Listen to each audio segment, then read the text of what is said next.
කෙල්ලෝ ළඟින් තියන් සින්දු එහෙම කියන්න එපා. සඳරාජිනේ නුඹයි මගේ හද මන්දිරේ සදා වෙනස් නොවෙයි මගේ ආදරේ. චතුරංගගේ ආදරේ මැද්දට තුන්වෙනි එක આવොත් තුන්වෙනි එක තුන්වෙනිය තියාගන්නවා. හතරවෙනි එක හතරවෙනිය තියාගන්නවා. ඒ තරම් පුළුල් හදවත. මං ඉස්සරහා ඉන්නේ youth choice එක. youth choice. ජීවිතය ගැන දැනෙන්නේ කොහොමද? හොඳ නරක දෙකම එකසේ අරගෙන යන්න තමයි තියෙන්නේ. අයිඩියා එකක් තිබ්බේ නෑ රඟපාන්න එන්න. ඒකට ඇතුල් වෙන්න මං ආසම තැනකින් මං පටන් ගන්නවා කියන එකෙන් තමයි මම ඡායාරූප ශිල්පියෙක් විදිහට වැඩ කරන්න ගත්තේ. කලාලෝකේ රුස්ස ගහක් විදිහට හැදීගෙන එනවා. කවදාවත් ජීවිතේ ෆේල් වෙන්න බය වෙන්න එපා. මං කියන්නේ ඒක විය හැකි හෝ නොහැකි දෙකම අපේ මතේ ඉන්න උනොත් මොකද කරන්නේ උන් නැත්තම් මොකද කරන්නේ. වැටෙන හැම මොහොතකම නැගිට්ටොත් අපිට දිනන්න පාරක් තියෙනවා. ඕන තරම් ජීවිතේ වැටෙන එකෙන් තමයි මං හිතන්නේ පන්නරේ එන්නේ. මං හිතන්නේ මං ඉස්සරහා ඉන්නේ youth choice එක. එහෙම කිව්වොත් හරි නේද? ඒක මම දන්නේ වෙන්න පුළුවන් නේද? ඔව්. ඊයේ පෙරේදා වගේ සම්මානයක් හැබැයි හම්බුණා. ඔව් හම්බුණා. most popular actor youth choice. එතකොට මොකක්ද සම්මාන වල? පිනකල් සම්මාන වල youth choice එක. මං හිතන්නේ හරි. මොකද ටීවී එක දැම්මොත් දාන channel එකේ චතුරංගගේ මූණ දකින්න පුළුවන් එක එක විදියට.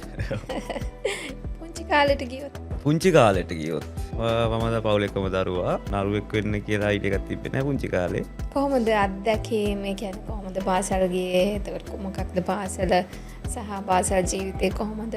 මුලින්ම ගොඩගම සුභාති මහාමාත්‍ය මහාවිද්‍යාලය ඊට පස්සේ කොළඹ ඩීඑස් යනාගේ විද්‍යාලය ගියා. පාසල් ගන්න ඇත්තටම සුන්දරයි සහ දැන් හිතෙනවා පාසල් කාලේ මතක් කරනකොට ඒ කාලේ කිසිම වගකීමක් මොකුත් තිබ්බේ නැහැ. හරි සැහැල්ලු ජීවිතයක් කියලා. පාසල් කාලේ සුන්දරයි. එතකොට පවුලේ කොහොමද අම්මා තාත්තා මොනවාද කරේ කොහොමද? අම්මා කොළඹ රිජ්ජාර රමලෝහරේ වැඩ කළා. ඊට පස්සේ තාත්තා රජයේ මූත්‍ර නීතික සංස්ථාව වැඩ කළා. දැන් නම් අම්මයි තාත්තයි දෙන්නම ජීවිත නතර නැහනේ. ඒ දෙන්න රැකියාව දෙක තමයි කළේ. අම්මයි තාත්තයි දෙන්නම නැහැ. එතකොට පවුලෙත් ඔයා විතරයි.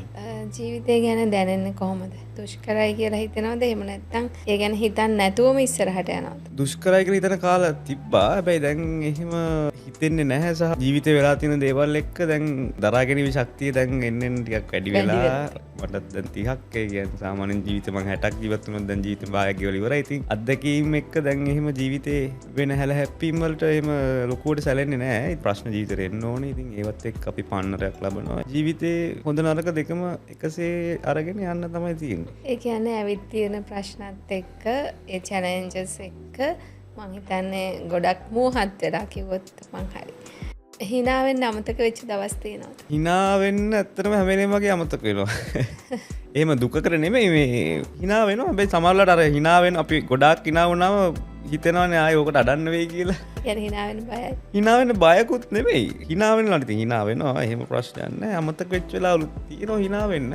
hina වෙන්න අමාරු තැන් එනවනේ. එතකොට ඒ වගේ දේවල් වලදී ඒ වගේ දවස් වලදී කොහොමද hina වෙන්නේ? සමහරවිට දුකෙන් ඉන්න වෙලාවක් වෙන්න පුළුවන්. හැබැයි අපි ඉස්සරහින් මිනිස්සුන්ට ඒක අදාළත්වයක් නැහැ සා. ඉතින් එතකොට අපි හැම වෙලේම අපේ ඇත්ත මේක නෙමෙයි එළියට දාන්නේ. කියන්නේ ඒක අර බොරුවක් කරනවා කියන එක නෙමෙයි. හැබැයි ඉතින් අපි කොයි වෙලෙත් අර දුකක් තිබ්බොත් ගොඩක්කට පෙන්නේ නැති වෙලාවල් තියෙනවා. ඉතින් ඒ වගේ වෙලාවකදී මමත් ඒ විදිහම තමයි. ඉතින් ඒ කියන්නේ අමාරුවෙන් හරි hina වෙනවා. ඔව් ඒක නෙවෙන්න ඕනේ නේද?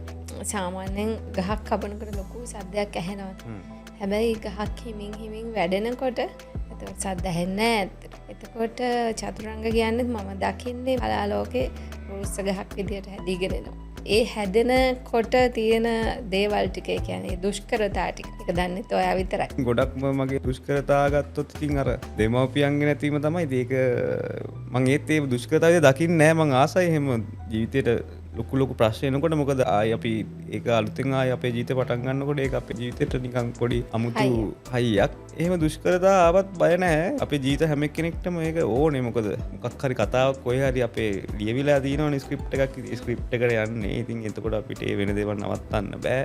අකමැත්තෙන් හෝ කැමැත්තෙන් ඒක පිළි අරගෙන ජීවිතේ මේකයි කියන එක අපි පිළි අරගෙන යන්න ඕනේ. දියැලක් උනත් උස් කඳු මුදුන් වලින් කඩා හැලෙනකොට එන ලස්සන. ඒ වගේ තමයි ජීවිතෙත් ප්‍රශ්න එනකොට අපි ශක්තිමත් වෙනවා. ඒකට හරි ලස්සනයි. අම්මා මං හිතන්නේ ගොඩක් ළඟින්ම හිටිය කෙනෙක් නේද? ඕ අම්ම ඇම එක මගේ දවස්සරි දම්ම පස්සෙන්ම හිටියා ඒක සමරලාවට දරුවෙක්ට පොඩ්ඩක් අමාරුයි තනියෙන් ජීවත්වෙන් යනකොට ඒකට හැඩගැන්න ඉතින් අර ඒ ගැටලු මටත් තිබ්බා අර ඉස්සරන අම්මාහරි කවුරරි ඕනේ මේ කියලා හිතනවර අම්මාගේ දීපු අඩුව පුරුවගන්න හැබැයි දැන් එහෙම එකක් නෑ ඉතින් දැන් අර යථාර්ථය තේරුම් අරගෙන තියන්නේ ඉතින් යථාර්ථය කිය මම හිතන යථාර්ථය දන්නෙත් නෑ මිනිස්සු හිතන යථාර්ථය ඉතින් එහෙම නෑ මං මගේ ජීවිතයේ යථාර්ථය ගැන හිතුවත් ඉතින් දැන් කාමතවත් යැපෙන්නේ නැතුව ඉන්න තමයි බලන්නේ. ඉතාම හොඳ තීරණයක්. ඒ කියන්නේ අපි කෙනෙක් මත යැපෙනවා නම් අපි එයාගෙත්නේ සතුට හොයන්නේ.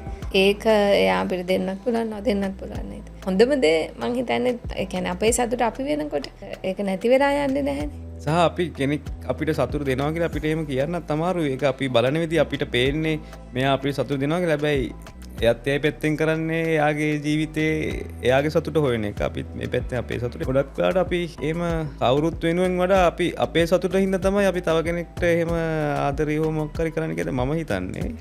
ඉතින් ඒක වැරද්දක් නෑ. ඉතින් අපි හැම මුලින්ම හොයන අපේ සතුට. ඉතින් ප්‍රශ්නයක් නෑ ඒක. අනිවාර්යයෙන්. ඒ කියන්නේ අපි කෙනෙක්ට ආදරේ කරන්නේත් අපේ සතුට වෙනුවෙන්. මම හිතන්නේ අවුරුදු 20 30 කියන්නේ සාමාන්‍යයෙන් තරුණයෙකුට තියෙන අමාරුම කාලයක්. මොකද ඉස්කෝලේ ගිහින් ඉවරයි සමාජයට වැටෙන කාලේ. එතකොට මම කවුද වෙන්නේ? එතකොට මං ඉස්සරහට යන්නේ කොහොමද? මගේ ජීවිතේ තීරණ ගන්න කොහොමද? මේ වගේ මං හිතන්නේ අමාරුම කාලයක්. මතක ඇති තනමල් වෙන කොල්ලේ. ඕක හරි ලස්සනට කතා කරනවනේ. අන්න ඒ වගේ කාලයක්. එතකොට එහෙම ඒ කාලය ඇතුළත ඔයා කොහොමද ජීවිතේ වෙනස් කරගත්තේ නැත්නම් දැන් මං හිතන්නේ ඔයා මුලින් කැමරා ශිල්පියෙක් නේද? ඡායාරූප ශිල්පියෙක්. එතකොට මේ භූමිකාව වෙනස් වෙන්නේ කොහොමද? අර මං කිව්වාගේ කලින් අර ස්ක්‍රිප්ට් එකකට අපි යන්නේ ඉතින් මං දන්නේ නැහැ ඊළඟ දවසේ මොන වගේ වෙයිද කියලා. මම නළුවෙක් වෙන්න ඕනි කියලාම අරමුණක් තිබ්බේ නැහැ. හැබැයි ඉතින් කොහොම හරි අර ආසාව තිබ්බා මේ මාධ්‍ය ශාස්ත්‍රයට. අයිඩියා එකක් තිබ්බේ නැහැ රඟපාන්න එන්න. ඒකට ඇතුල් වෙන්න මං ආසම තැනකින් මං පටන් ගන්නවා කියන එකෙන් තමයි මම ඡායාරූප ශිල්පියෙක් විදිහට වැඩ කරන්න ගත්තේ. සහ මම පොඩ්ඩක් ෆිල්ම් පිස්සෙක් සහ මම මේ ශාස්ත්‍රයට ආසයි. මං ඉන්න බලන්න මං ආසයි. ඒ වගේ තිබ්බ ආසාවල් එක තමයි අවස්ථාව හම්බ වෙන්නේ කොහොමද? අවස්ථාවත් හම්බුනේ හිතන්නේම නැති විදිහට තමයි මට පළවෙනි ට්‍රෙන් නාටකයට කතා කරේ. සෝෂල් මීඩියා ෆොටෝස් වගේ හරි මොන වීඩියෝ එකක් දැක්කලා තමයි කතා කළේ. ඒකත් අහම්බෙන් ලැබිච්ච දෙයක්. මොකද්ද මුල්ම ටෙලි හදවතේ කතාවේ සුවර්ණ වාහිනිය. තිමිලි උඩලමත් අයියා රචනා කළේ ශ්‍රියන්ත ප්‍රසාද් රත්නායක තමයි ඒකේ අධ්‍යක්ෂක. හැබැයි අහම්බෙන් මේ ලැබුණ අවස්ථාවෙන් ඉතින් මම ප්‍රයෝජනයක් කරගත්තා කියලා හිතනවා. දන්නේ නැහැ ඉතින් ලබන අවුරුද්ද වෙනකොට රෙක්කෝ රඟපාන්න නැතුව වෙන මොකක් හරි කරලා. හැබැයි දැන් නම් මගේ ජීවිතේ මගේ ගමන මේක කියලා අඳුනගෙන තියෙනවා. නිකන් සිතියමක් ඇඳලා තියෙනවද ජීවිතේ මෙහෙමයි වෙන්නේ කියලා? නෑ එහෙම සිතියමක් ඇඳලා නෑ. කැලේක ඉන්නා වගේ තමයි හිතන් ඉන්නේ. කොහොම හරි කැලේක එළියට යනවා. ඔව් පාර හොයාගෙන යන්න තමයි තියෙන අතර මං වෙලාව තියෙන බලවල වලට වැටෙනවා. හැබැයි ඉතින් සිතියම මොකුත් කිසි දෙයක් පාවිච්චි කරන්න නැතුව හොයාගෙන යනවා. හොයාගෙන යනවා. මගේ ඇත්තටම ප්‍රශ්නේ උනේ අර තාරුණ්‍ය කියන කාලය ඇතුළත. ඒතර ඔයාගේ ජීවිතේ එහෙම මේ දුෂ්කර ගමනක් ආවද කොහොමද ඒ චැලෙන්ජස් ටික ඕවර්කම් කළේ? දුෂ්කරතා ලොකුවට තිබ්බේ නැහැ. මට සාපේක්ෂව තියෙන දුෂ්කරතා වෙන්න පුළුවන්. සමහරුන්ට ඒක ඊට වඩා අමාරුකම් තිබෙන්න තියෙන්න පුළුවන්. දුෂ්කරතා තිබ්බා. හැබැයි අර මං කිව්වා මං කිසි දෙයක් එහෙම ගාණක් ගන්න නැහැ. ඒ හින්දා අර හැම වෙලේම මම මේ සොල්දාදුවෙක් මානසිකත්වයකින් තමයි මම ඉන්නේ. ඒ කියන්නේ මට ඕන තරම් කට්ට කන්න පුළුවන්. අපි දැන් යුද්ධයකට ගියොත් එහෙම අපිට ඔය කිසි දෙයක් මේ අපිට ඕන වෙලාවට හම්බෙන්නේ නැහැ නේ අපිට. ඉතින් ඒ වගේ අර ඕන දෙයක් කරන්න පුළුවන් ඒ මයින්ඩ් සෙට් එකේ ඉන්න ඒ හින්දා මට අර කිසි මහන්සියක් වෙහසක් දැන් අඩුයි. ලොකු බලාපොරොත්තු ඉස්සරහට තියාගන්නෙත් නැහැ. ඉතින් එතකොට අමාරු නැහැ මේ ජීවත් වෙනකොට දුක හිතෙන්නේ දැන් නැතුණාට. ඉතාලම හොඳ ප්‍රකාශයක් මං හිතන්නේ තරුණයින්ට. මොකද ඇත්තටම අපි ලයිෆ් එක කම්ෆර්ටබල් කරගන්න උත්සාහ කරනවානේ. හැබැයි හිතන්න නැති තැන්වල කඩාවැටීම් තියන්න පුළුවන්. ඉතින් ඒකත් එක්ක හරි සොල්දාදුවෙක් විදිහට හිතුවම ඇත්තටම හිතන්න බෑනේ. අපේ මුල් කාලේ වගේ නේ දැන් ඉන්ටර්නෙට් ලංකාවට එන්න ගත්ත ඊට කලින් තිබ්බා. ඒකට ඒ කාලේ ඉන්ටර්නෙට් කියන එක මාර ස්ලෝ 64 kbps ඒ වගේ පොඩි ගණන් තමයි තියෙන්නේ ඉන්ටර්නෙට්. ඒකෝනේ අර ෆොටෝ එකක් මම පේන්නේ මේ ලෝඩ් වෙන්නේ. දැන් මම මේ ළඟදී කල්පනා කරේ මම මේ ඉන්ටර්නෙට් ස්ලෝ වෙලා තියෙද්දි ඒත් අර ඉස්සරට වඩා මේක ෆාස්ට්. හැබැයි දැන් හිතනවා මේ මොකක්ද මේ ස්ලෝ කියලා. හැබැයි මම කලින් මතක් කරාම දැන් අපි ඒ කාලේ එතකොට ඉන්ටර්නෙට් ගියේ මෙහෙම ලෝඩ් වෙවි පැය ගාණක් බල දැන් අපිට විනාඩි දෙක තුන පරක් වුණ ගමන් අපිට ඒකට තරහ යනවා. ඉතින් අර ඒ වගේ දැන් එතකොට අපිට කලින් අපේ අම්මලාගේ ආච්චිලා කාලේ ලයිට් කරන්ට් තිබ්බේ නැහැ. එතකොට ඒගොල්ලන්ට කරන්ට් ගියාගේම ලොකු ගාණක් නැහනේ. දැන් අපිට එහෙම කරන්ට් එකක් ගියොත් අපිට වඩා පොඩි ළමයින්ට එහෙම ගියොත් එහෙම ඒගොල්ලන්ට ඉන්නම් බෑ. මොකද ඒගොල්ලන්ට ඒක පුරුදු වෙලා නැහැ. ඉතින් ඒගොල්ල ඉන්න කම්පට් සෝන් එක අපේ ජෙනරේෂන්ස් තිබ්බේ ඊට වඩා අමුතු තැනක ඉතින් අරේ වගේ තමයි ජීවිතේ කම්පර්ට් වෙන්න වෙන්න ඔව් සහ කම්පර්ට් වෙන්න අපිට හරි අමාරුන ජීවත්වෙන් ඒගැන ඕනෙම දෙකට ප්‍රක්ටිස් කලා තියෙනවනම් ජීවතෙන් හරි ලේසි අපි ආදරය කරන්න ඕනේ අපිට ලැබෙන ආදරයටද එහෙම නැත්තන් ඒ පුද්ගලයට ඇ මුලින්ම අපි ආදරේ හිතෙන් කවරුවට දක්න කෙනාරනේ ඇබ ඊට පස්සේ ටිගෙන්ටික පුද්ගලන්නම අපි ආදරය කරන්න ගන්න ආදරයට හැබයි නේද අපි ඇ කොලිටිස්වලට යාගේ ආදරයට ඔයාගේ බලා ගැනීම හරිමක් කරි මොකක් කරි දෙකට යාගේ අපි එකට ටැච්වෙන ඉට පස්සේ මංගතන් පුද්ගලට වඩා අපි ආදරය කරන ආදරයක එහෙමද හොඳ හොඳ එහෙම තමයි නේද අපි පුද්ගලයාට ආදරය කරන්න ගත්තුත් අපියාගේ රූපෙට හොමක්කයි ආදරකයිට පස්සේ යාගේ රූපය කවදන්න වෙච්ච දවසක අපිට අයි පාලන පුළුවන් එකක් කෙනවා ඉතින් මංහිතන්නේ අර යාගේ ආත්මයට යාගේ ආදරයට ආදරය කරන එක තමයි හොඳ සහ එක තමයි වෙන්න ඉතින් නැචුරලි හැබැයි ඒ ආදරය ටික කාලයක් තිබිට වෙනස් වෙනස් වෙන්න අපි ඒකට අපිට කලින් කතා කලා කම්ෆට් සෝන එකට වැටෙනවන ඊට පස්සේ ඒකන්ට පිරිමිට තම ගොඩක් තියෙන්නේ පිරිමින්ට ගැහැනගේ ආදරය පුරුදුමට පස්සේ එක පිරිම හිතන්නේ ආදැන් ගැහැනිය ඉන්නවා ඕන දේ කළත් නිදහස හොයනවා ඒ ආදර ඇතුළේ අපි ටෝනිදිට අපි හැසිරෙනවා ගෙදර වගේ ඉතින් එතකොට ඒක ගැහැනී දකින්නේ ආදරේ අඩු වෙලා කියලා ඒක ගැහැනු බලාපොරොත්තු වෙනවා ඉතින් එතකොට ඒගොල්ලෝ හිතන්නේ ආදරේ නැහැ කියලා ඊපස්සේ ඒගොල්ලෝ ආයිත් සමාජයට තව කෙනෙක්ගෙන් ඒ රැකවරණය කියාරින්න එක හොයන්න ඉඩ තියෙනවා හැබැයි ඕක ඉතින් අර හැම වෙලේම චක්‍රය වගේ යනවා ඉතින් හැබැයි ඒ වුණාට සමහර ලාවට ඉතින් මෙහෙම ආදරේ එහෙම නැති තැනුත් ඇති ඉතින් හැබැයි ගොඩක් වෙලාවට පිරිමින්ට තමන්ගේ මේම ගැහැනීකය දරුණ ගමම්ම ඒකොල්ලෝ එක අර වෙනද වගේ මැසේජ් කරන එක කෝල් කරන එක පස්සෙන් යන එක චුට්ටත් තරහවුනාම කෝල් එක දිගට ගන්න කියවටික නවත්තන මොකද ඒගොල්ලු හිතන් ඉන්න ඉටපස් මොන දෙකලත් යායම දාලා නෑ කියලා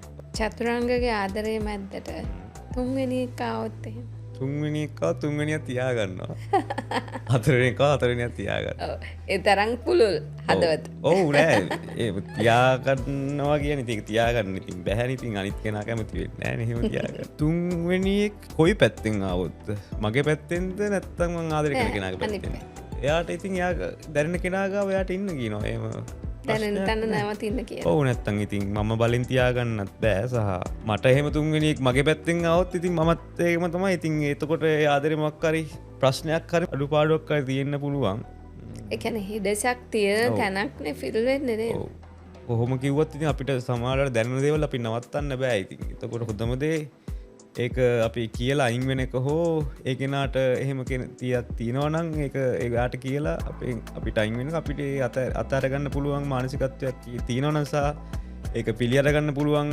හයියක් තියෙනවනං මෙයාමට අයිතිනෑ කියලා එතකොට ප්‍රශ්නයක් වෙන්න ඔහු ගොඩක් කර එක දරාගන්න අමාරුයි මං කියන්න ඉති ඒක අපි ඇත්ත පිළියලගෙන දරාගන්න කෝම කරත් අපිට අපි විතර තම ඉන්න ඇති ඕනකෙන්ට ඕනකෙට ආදරක නිදහස තියෙනවා ඉතින් ඒ වගේ අපිට වගේ නිත්තයටත් ඉතින් ආදරය දැනන්න පුළුවන් ඒක අතාත්තය තේරුම් අරන් අපිත් තව කෙනෙක්ට ආදරය කරනවා යන අනන් යන්න මම හිතන විදිහ තමයි අපි මැරෙන්න්න මොහොතකට කලින් හරි ඒ හිස්තැම් පුරවගන්න ඕනි එතකොට අපි ජීවත් වෙලා කියලා දැනෙනවා ඇතර මන්ති මොහොතද හරි ඔයාට ඒක දැනෙන කොමද මතේම තමයි ඉන්නේ ඒකන්නේ සියල්ල අත්හරින සියල්ල තියෙන්න්න ඕනේ සියල්ලන් තියෙන් නැතු අපිට අනාගතක නිතල අතරින බෑ අපි හැමදේ මත්විදල තියෙන්න්න ඕනේ සියල් අත්තරින එකට කියන කෑල්ලට එන්න පුළුවන් සහ එතෝටා ජීවිත ඇරියස්ථාන අපේ ජීවිතේ අපි හිතුවත් දැන් සිදුවත් කුමාරනොත් පස්මහා බැලුම් බල්ල හරි මොක්කරිහෙම එයා ඒ වගේ රජ පවුලකට ඉපදෙන්න ඇත්තේ ඒ සියල් අත්තරියට පස්ස ආයාට ප්‍රශ්නයක් නෑනේ එතකොට එයා අනිකත් හැමදේ මත්විදල තියෙනවා එතකොට එයාට ආය මුතුවෙන් මැජික් නෑ දැන් සිදුවත් කුමාර ඇත්තටම කොයරි මන්දන්න මේක මගේ පිලෝසොපී මන්දගෙන විදික් එක මේ මං විකූති කරනවාක්කත් ඒමන මං හිතන දිට එයා අඩු පොඩි පවුලක ඉපදුනානගේම නිවන කියන කෑල්ල හොයාගන්න මේලා මොකක්ද දහම කියන්නක හොයාගන්න බැරි තැනක එන්න තිබ්බනේද මොකද දැන් එයාට ආය අමුතුවෙන් දෙයක් දකින තිබෙනෑන එයා හැමදේම දැක්කා යා කාන්තාවස් කලා පාටි දැම්ම කොම කලා කසාද බැන්දා ඉති අමතිම දැමකට සයට මොකරි හිස්තනක් ක්‍රියෙන් ඇතින මොකක්ද මේ කියන්න ඉතින් ඒතකොට යට ජීවිත අරියස්න ඒ වගේ මං කියනති අපිට තී තැනට එන්න බෑබැයි අපිට අපේ ජීවිත මොක්කර යම් කිසි අරියස්වාගත් තියෙන ඒටික මං කියන්නේ පුළුවන් තරම් ඕන කෙනෙක්ට ඒක පස්සේ යන්න ලබාගන්න. චතුරංග ජීවිතය අපි මං ඉස්සලත් කිව්වා 20 34 කියන්නේ මාරම ජීවිතය පසු කරන අවධියක්. ඇත්තටම ඒ වයසේදී ගන්න තීරණය මත අපි යන හරි පාර තීරණය වෙනවා. මේ වයසේ අයට ඔයාලට මොනවද කියන්න තියෙන්නේ? තරුණයින්ට සහ තරුණියන්ට. කවදාවත් ජීවිතේ ෆේල් වෙන්න බය වෙන්න එපා. ෆේල් වෙන තරම තමයි අපි හරිම එක හොයාගන්නේ. ඒ හින්දා මං හිතන්නේ අමුතුවට බොරුවට ස්ට්‍රෙස් තියාගන්න එපා. ඕන කෙනෙක් කියන්නේ තරුණයන්ට කියන්නේ ඉතින් අර අපි හැබැයි හරි පාර තෝරගන්න ඕනේ. මෙහෙම අපිට හරි පාර කියලා මොකද්ද කියන එක හොයාගන්න සමහරට බැරි වෙන්න පුළුවන්. සමහර හිතන් ඉන්නවනේ මේ 25 වෙනකොට වාහනයක් ගන්න ඕනේ 30 වෙනකොට වාහනයක්. හොඳයි ඒ පොසිටිව් මයින්ඩ් එක හොඳයි. හැබැයි මං කියන්නේ ඒක විය හැකි හෝ නොහැකි දෙකම අපි මතේ ඉන්නවනේ. වුණොත් මොකද කරන්නේ? උන් නැත්තම් මොකද කරන්නේ? ජීවිතේ එහෙම කරගන්න බැරුණා කියලා පසුතැවෙන්න ඕනෙත් නෑ. ඔයාට පුළුවන් ඔයා වාහනයක් ගන්න 25 න් ඔයාට 25 ගන්න බැරිනොත් 30 ගන්න 35 න් පුළුවන්. ඔන්න ඒක ඔයාගේ අතේ තියෙන නිසා ඒක ඔයාගේ වෙලාව හැමදේමත් එක්ක ඉතින් ඕන තරම් ජීවිතේ වැටෙන එකෙන් තමයි මං හිතන්නේ පන්නරේ එන්නේ. ඒකට බය වෙන්න එපා කොයි වෙලාවකවත්. සහ හැම වැටෙන හැම මොහොතකම නැගිට්ටොත් අපිට දිනන්න පාරක් තියෙනවා. ඔව් එකම දේ අර ඒ ජීවිතේ අපි දැන් මේ ඉන්නේ අපි ලෞකිකයක් ඇතුළේ. ඉතින් ඒකෙදි අපිට අතරින්න බෑනේ දෙයක්. මං කියන්නේ මේකේ මේ වෙලාවේ ජීවිතේ අතරින්න නැතුව මොකද වැටෙන බස් සමහර ජීවිතේ අතරිනවා. ඒ වෙලාවෙත් ඒක අල්ලගෙන ඉන්නකින් තමයි ඉස්සරහට මොකක්ද වෙන්නේ කියන එක අපි තීරණය කරන්න පුළුවන්. සහ හැම වෙලේම කාලෙට ඉඩ දෙන්න. කාලය හැමදේම විසඳන ලස්සනට. මොනවා වුණත් ජීවිතය අල්ලගන්න බොහොම පරිස්සමට. හරි.